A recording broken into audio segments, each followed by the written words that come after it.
নমস্কার, দৈনিক স্টেটসম্যান ডিজিটাল.com-এ আপনাদের সকলকে স্বাগত। সঙ্গে রয়েছে আমি দেবযানী, আর আমার সঙ্গে রয়েছেন আমাদের প্রিয় পরিচালক কমলেশ্বর মুখোপাধ্যায়। দাদা, আপনাকে প্রথমেই জানাই আমাদের স্টেটসম্যান পরিবারের তরফ থেকে স্বাগত। নমস্কার। নমস্কার।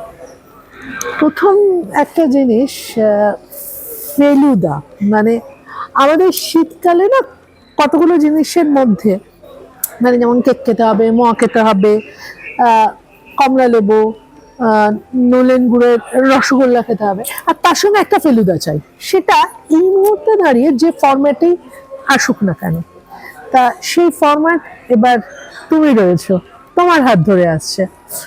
এটা কতটা তোমার কাছে থ্রিল? না, আমার কাছে প্রচণ্ড চ্যালেঞ্জিং। প্রথম কথা, তার কারণটা হচ্ছে যে আমি এর আগে কখনো ফেলুদা করিনি। যখন অফারটা এলো তখন আমি রিয়াক্ট করেছিলাম যে আচ্ছা ঠিক আছে, আমি তো কখনো করিনি, কিন্তু যদি আমি করতে পারি, আই ক্যান ট্রাই এইটা। তো ন্যাচারালি এটা একটা চ্যালেঞ্জ হওয়ার অনেকগুলো কারণও আছে। কারণ হচ্ছে খোদ সত্যজিৎ রায় তিনি নিজে করেছেন। না, ফেলুদা দেখে আমরা বড় হয়েছি ছোটবেলায়, সৌমিত্র চট্টোপাধ্যায় অভিনীত। তারপরে সন্দীপ রায় করেছেন, এবং বাবুদার ফেলুদাতে আমরা সব্যসাচী চক্রবর্তীকে দেখেছি। তখন আমাদের মানে হয়তো একটু যুবক বয়স, কিন্তু যৌবনে দেখেছি। আবার তারপরে সৃজিত করেছে, সৃজিত তখন টোটাকে কাস্ট করেছে, তো সেটা তো বেশ রিসেন্টলি দেখেছি। তো এবং সব জায়গায় যখন হয়েছে এই কাজগুলো, তখন সেগুলো জনপ্রিয় হয়েছে, মানুষের ভালো লেগেছে। তো সেই কাজটা এবার আমি করব। তো যখনই এই প্রসঙ্গটা এলো তখন আমি সৃজিতকেই ফোন করলাম। বললো হ্যাঁ হ্যাঁ করো করো। তো আমি বললাম যে দেখা যাক, আমি তো কখনো করিনি, let's see how it works out. অভিনেতাদের ফেলুদা চরিত্র হয়ে ওঠাটা একটা লোভ থাকে, ঠিক তেমন ভাবে ডিরেক্টরদেরও একটা লোভ থাকে আমি একটা ফেলুদা করবো। কারণ যেহেতু ওটা একটা রায় পরিবারের, একদম রায় পরিবার থেকে আসা জিনিস, এবং কোথাও একটা সেই সেই আমি একবার ওটা করে আমার অন্তত একটা ছাপ রাখবো। সেটা ভালো খারাপ পরের কথা, কিন্তু আমি নিজে মানে ফেলুদা প্যাশনেট হয়ে একটা ফেলুদা বানাবো। তোমার কাছেও কি সেরকমই ব্যাপারটা ছিল? হ্যাঁ, ডেফিনেটলি একটা ফেলুদা নিয়ে নস্টালজিয়া আছে। ছোটবেলায় অন্যান্য অনেক বই হয়তো বাড়ি থেকে এনে দিয়েছেন, কিন্তু ফেলুদাটা জন্মদিনে প্রাপ্য ছিল। বেশ প্রত্যেক জন্মদিনে তোমার ফেলুদাটা একটা প্রাপ্য ছিল? হ্যাঁ ছিল, মানে হচ্ছে একদম প্রথম আমি পাই বাদশাহী আংটি, আচ্ছা, তারপর গ্যাংটকের গন্ডগোল, এইভাবে তারপর আস্তে আস্তে। অ্যাকচুয়ালি ফেলুদার গোয়েন্দাগিরি আমি পরে পড়েছি, আচ্ছা, এগুলোই আগে পড়েছি। তো এবং আমার সব থেকে ফেভারিট সোনার কেল্লা, মানে গল্প হিসেবে ফেভারিট বলছি আমি। ছবি তো আছেই, ছবি কিন্তু আমি পরে দেখেছি। আমার মনে হয় যে শিশু কিশোর সাহিত্যের মধ্যে এটা অন্যতম ভীষণ গুরুত্বপূর্ণ কাজ হচ্ছে তৈরি করা বাংলায়। তো সেই জায়গা থেকে তো ভালো লাগার একটা জায়গা রয়েছেই। আর একটা বিষয় রয়েছে, সেটা হচ্ছে যে আমি যেটা চাইনি একেবারেই, সেটা হচ্ছে যে একটু ক্লাসিক্যাল মোডে যেতে চাইছি, মানে যেরকম বাবুদা করেছেন বা তার আগে সত্যজিৎ রায় নিজে যেমন করেছিলেন, মেকিংটা সেই রকম রাখতে চেয়েছি। মানে এমন কিছু করতে চাইনি যেটাকে আধুনিক সময়ে বসে যেভাবে ইন্টারপ্রেট করা যেতে পারতো সেটা করতে চাইনি। তার দুটো কারণ খুব স্পষ্ট। একটা হচ্ছে আমার বিশ্বাস যে ফেলুদা নিয়ে বাঙালির যে নস্টালজিয়াটা আছে সেটাকে একটু ভেঙে দেওয়ার কোনো প্রয়োজন। দ্বিতীয় বিষয়টা হচ্ছে যে যদি আমাকে এক্সপেরিমেন্ট করে একটা নতুন ফর্ম অ্যাডাপ্ট করতে হয়, তাহলে আমার মনে হয় কন্টেন্ট ওয়াইজ বদলটাও খুব গুরুত্বপূর্ণ, যেটা এই ক্ষেত্রে করা উচিত নয়, আমার মনেও হয়নি যে করা উচিত। শুধু ফেলুদা বলে নয়, ফেলুদা মানে আমাদের জটায়ু এবং তোপসে, এই যে ট্রায়ো, এই ট্রায়োটা ভীষণভাবে ছোটবেলা থেকে রিলেট করেছি। মানে আমারও এরকম দাদারা আছেন যারা গাইড করেছেন। মানে প্রত্যেক বাঙালি বাড়িতেই বোধহয় এমন একজন লোক থাকতেন, বা এখনো হয়তো আছেন, কিন্তু নিউক্লিয়ার ফ্যামিলি হওয়ার জন্য অনেকটা কমে গেছেন, যে ওই দাদা যেরকম মানে অনেকটা ইন্দ্রনাথ শ্রীকান্তের কাছে মানে প্রথম এসে একটা বই দিলেন, প্রথম নাটকের টিকিটটা কেটে দিলেন, প্রথম সিনেমাটা দেখতে বললেন, এইরকম। তো এটা এত বেশি রিলেটেবল ক্যারেক্টার, মানে যেন মনে হয় নেক্সট ডোর নেভার। একদমই তাই। সেই জন্যে এটা আমার মনে হয় সবসময় সব বাঙালি ভালোবাসে, আমিও বাসি। কিন্তু এটা মনে করো যে আজকের ছেলে মেয়েদের কাছে ফেলুদা পড়াটা খুব জরুরি।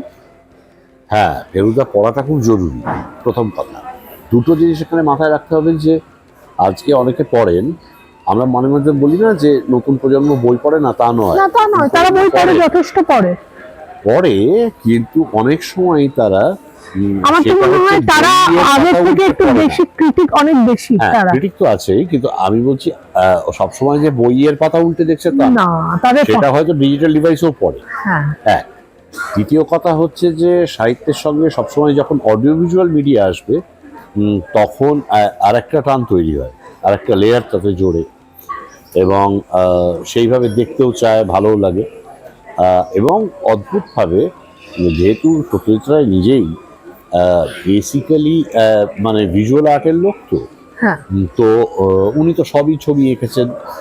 আমার মনে হয়েছিল মানে এই ফেলুদা যখন করলো সৃজিতকে, সৃজিত যখন ফেলুদা করলো টোটাকে, তখন আমার মনে হয়েছিল যে একদম অ্যাপ্ট কাস্টিং। কেন বলছি, কারণ হচ্ছে যে সত্যজিৎ রায়ের যে স্কেচগুলো রয়েছে সেটার সঙ্গে টোটার একটা অদ্ভুত মিল আছে।